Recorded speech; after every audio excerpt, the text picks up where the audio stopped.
growing concern for American voters this morning about the president's handling of the economy. From some farmers, the concern is existential.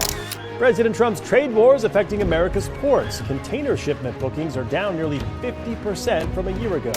This is breaking news. Texas farmers are sounding the alarm on this tariff war. In just the first 60 days of 2025, U.S. sorghum exports to China plummeted by a staggering 94 to 95%, collapsing from over 1.4 million metric tons to barely 78,000.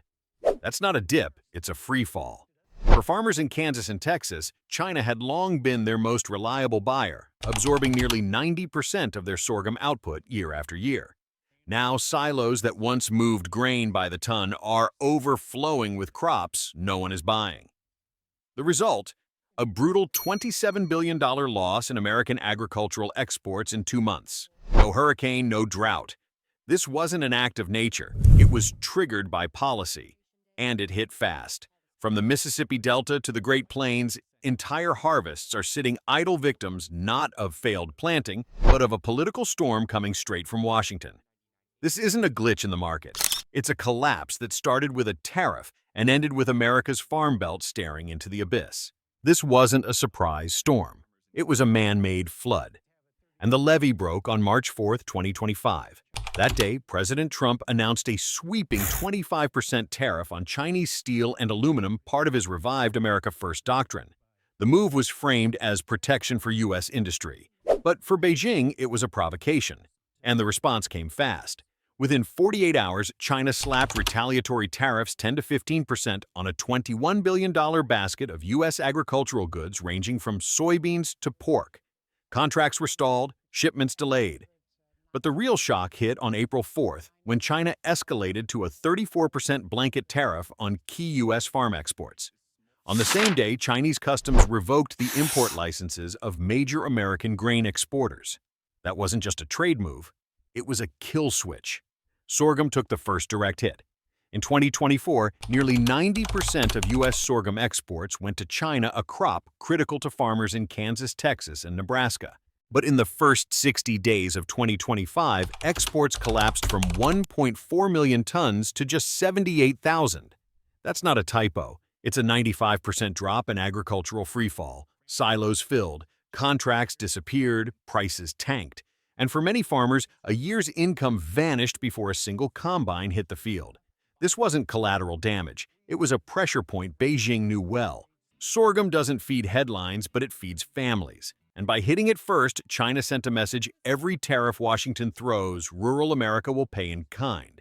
And yet back in D.C., the response was muted. The administration dismissed the backlash as temporary. China will come back, they said. But it didn't. And the damage didn't stop with sorghum. Soybeans were next, then pork, then wheat. What started as a steel dispute quickly spiraled into a full-blown agricultural collapse, driven not by weather but by war, a trade war America thought it could control but couldn't even contain.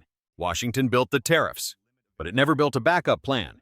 In 2025, the Trump administration focused on China as the primary threat, accusing Beijing of dumping steel-manipulating trade rules and undercutting American industry. But in that laser focus, they overlooked one critical risk: retaliation through the Farm Belt. The logic in D.C. was simple: hit China where it hurts, and they'll blink first. But Beijing didn't blink. They retaliated with precision, targeting the one export stream they knew would shake American towns' agriculture.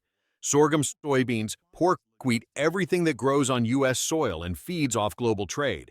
China didn't just impose tariffs. They canceled contracts mid-harvest, pulled import licenses, and made U.S. goods too expensive, too risky, or simply too uncertain to buy.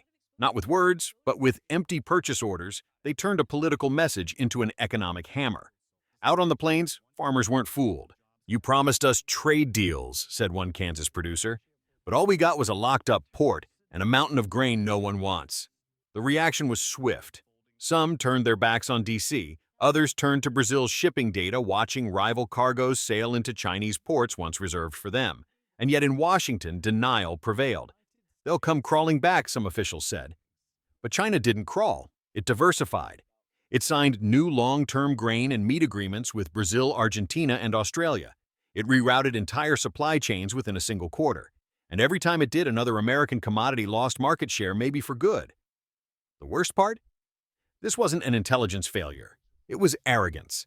Washington assumed American exports were indispensable, but the world, especially China, had been preparing alternatives for years.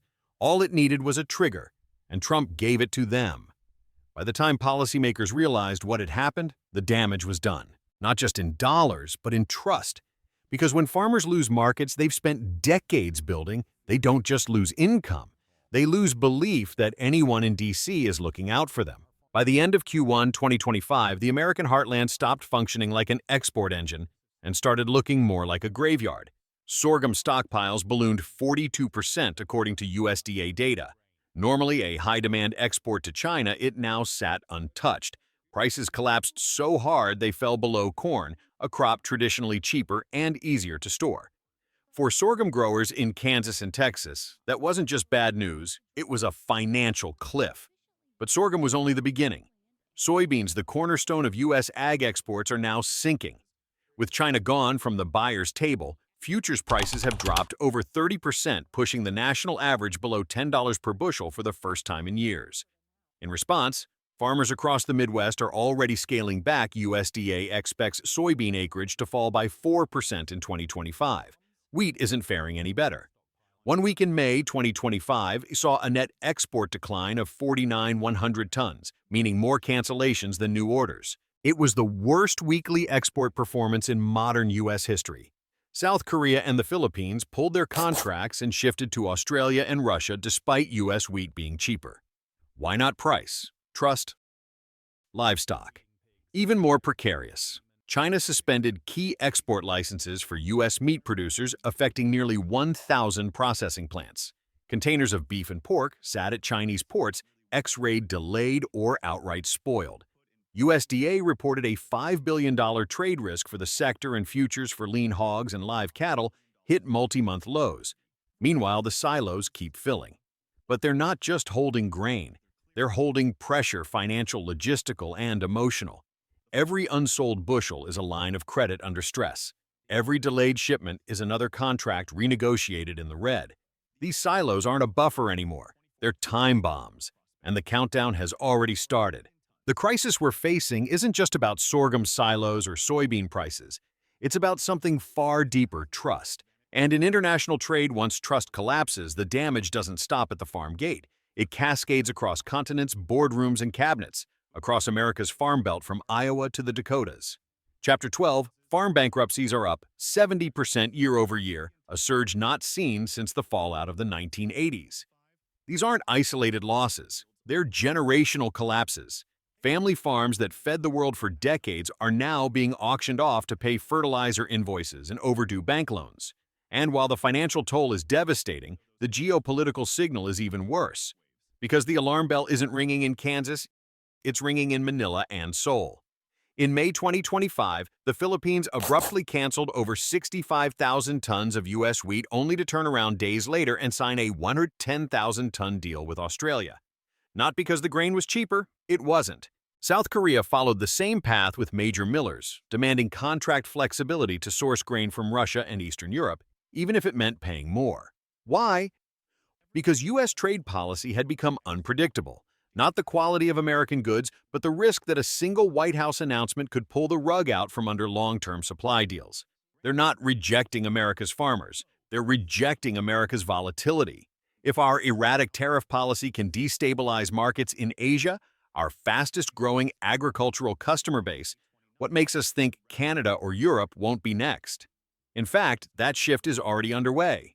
Canada has started rerouting its agricultural exports and strategic supply chains, especially in clean energy and batteries, toward Europe. Ottawa is building long-term resilience not around U.S. pipelines, but EU quotas and Asian partnerships. Meanwhile, France and Germany are investing in food and energy security that doesn't rely on American imports at all. Let's be clear, this isn't about price competitiveness anymore. The U.S. is still among the most productive agricultural economies on Earth. What we're losing on is trust, stability, reliability. In today's global economy, those are more valuable than subsidies, because one flip of a tariff switch in Washington and the entire world scrambles to hedge against the fallout. That's the message Manila got, Seoul got, Brussels is getting, Ottawa perhaps more than anyone is acting on. We didn't lose the China market because Brazil grew better soybeans. We lost it because China doesn't trust Washington's word, and now that same trust deficit is creeping into Europe, into Latin America, into our closest partners. Because if we can lose China, then Korea, then the Philippines, what happens if Canada walks? What happens if the EU formalizes that distance? What began as a farm export crisis will become a full-blown foreign policy failure. Because once the world stops believing we're a stable partner, no tariff rollback or subsidy program can undo the shift. They won't just walk away from our goods, they'll walk away from us. What happens when America first becomes farmers last? That's not a slogan. It's the question echoing across the plains from shuttered grain elevators in Kansas to half-empty feedlots in Iowa. Because this isn't just about exports, it's about trust. And once that breaks in trade and diplomacy and partnership, it doesn't come back with the next harvest. Across the world, importers are rewriting contracts. Rivals are seizing ground. Former allies are hedging. And American agriculture, the sector that once fed the world, is now begging for stable access to the very markets it helped build. So, here's the choice. Keep waging tariff wars that block our own farmers, or repair the bridges before they're gone for good. Because when the world stops trusting your grain, how long until they stop trusting your leadership too? Do you think tariffs are protecting American jobs or destroying the very farms that built this country? Drop your thoughts in the comments and hit subscribe so you don't miss our next episode. Canada and the EU just moved on. Is America being left behind?